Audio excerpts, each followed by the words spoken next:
Links are what make the web, and while certain usability specialists might argue that links should always be blue and underlined, with CSS it's possible to style links to match any design that we want to accomplish. For this example, I've added 2 paragraphs to my body, and one of which contains a link to the worrisome.com homepage. So let's start CSS in action. First of all, I'm going to add an element selector which will style all hyperlinks on this page.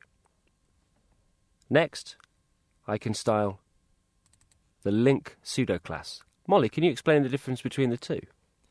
Well, the first one is an element selector, and that corresponds to any element of A.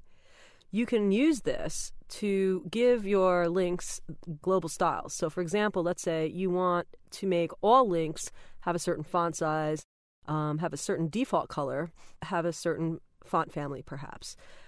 Then, when you move on to link and the other pseudo-classes and dynamic pseudo-classes that we're going to show you, when you move on to these particular pseudo-classes and dynamic pseudo-classes, which are preceded by the colon, you'll notice that the A is there and then the colon exists. And then the particular word that comes after that colon, in this case, represents the state. So for link, that means the state of the link prior to any other action. So prior to being visited, prior to being clicked on or hovered over, no action has been taken to that link. In that state, it will get, in this case, the color that you've supplied there. It's always useful to provide visitors with an indication of pages or sites that they've already visited. And for this, we can use the visited pseudo-class. And here, I'm applying a slightly desaturated version of the colour. It's also useful to provide visitors with some form of interaction when their mouse hovers over a link. And here we can use the hover dynamic pseudo-class. We call it dynamic because some behavioral event is occurring. This is a mouse over event, and that's why it's referred to as dynamic. So what we've done for this particular style is not only have we changed the colour, but we've also added a background colour and set the text decoration to none so that the link won't be underlined. Let's save this file and have a look at it in the web browser. That the link won't be underlined in that particular state.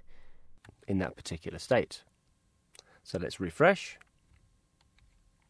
Not much change until we mouse over that link and see the background colour appear and the text go white. Let's take a look at some other states.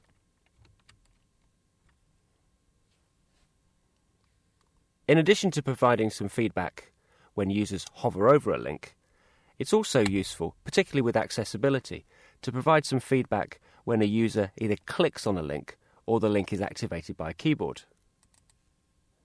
So here, we're using the active and focus pseudo-classes combined to add a darker background colour and some white text for active and focus links.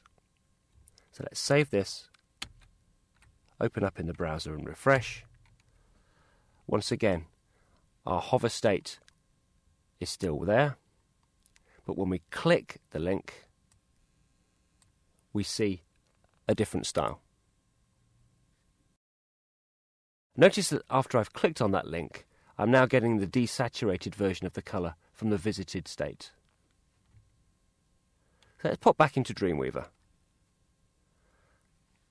Now, it's important that if you want your pseudo-classes to work reliably across browsers, to remember the correct order in which they should be listed.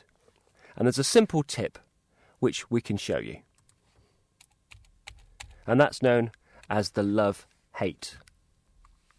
So here, drag this over, and we can see that L, link, V, visited, H, hover, A, active.